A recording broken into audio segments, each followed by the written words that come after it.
Route 14, a disaster road in 1927 and also 2011, lying parallel next to the White River from White River Junction all the way to Royalton, never leaving its side.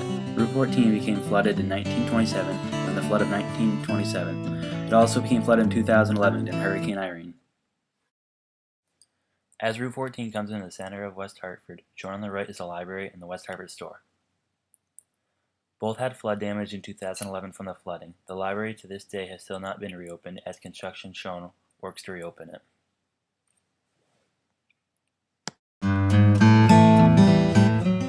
In both 1927 and 2011, floodwaters had destroyed farmers' crops. In 2011, this farm field was destroyed by floodwaters from Irene. In 1927, floodwaters destroyed miles and miles of roads and railroads. The state took responsibilities for repairs, a huge step in the expansion of state authority over local government.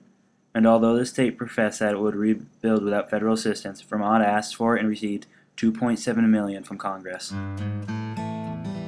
Here is a park in West Hartford that was destroyed from Irene in 2011. It has now been rebuilt by the town of Hartford. So much rain had been recorded that roads had been washed out, stranding people, even people who live all the way.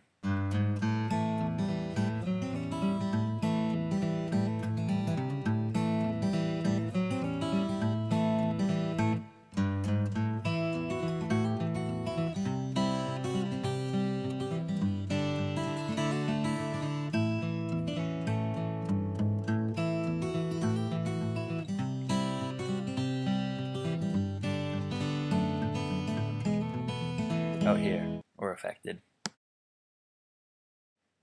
As we head back into town, let's talk about the flood of 27.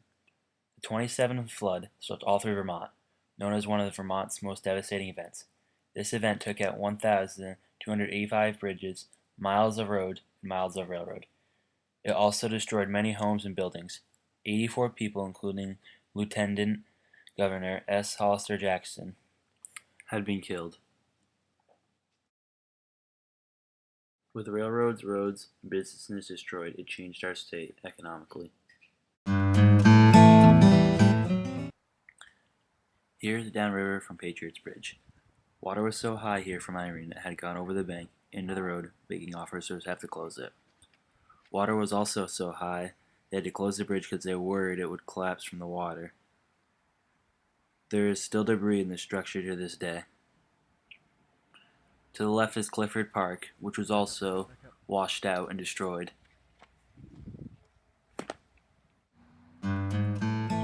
Here are the banks of Clifford Park. As you can see, dirt that used to lay here is now sand from the river when it had flooded in 2011. Still not have been replaced with dirt, sand still lies here from the river.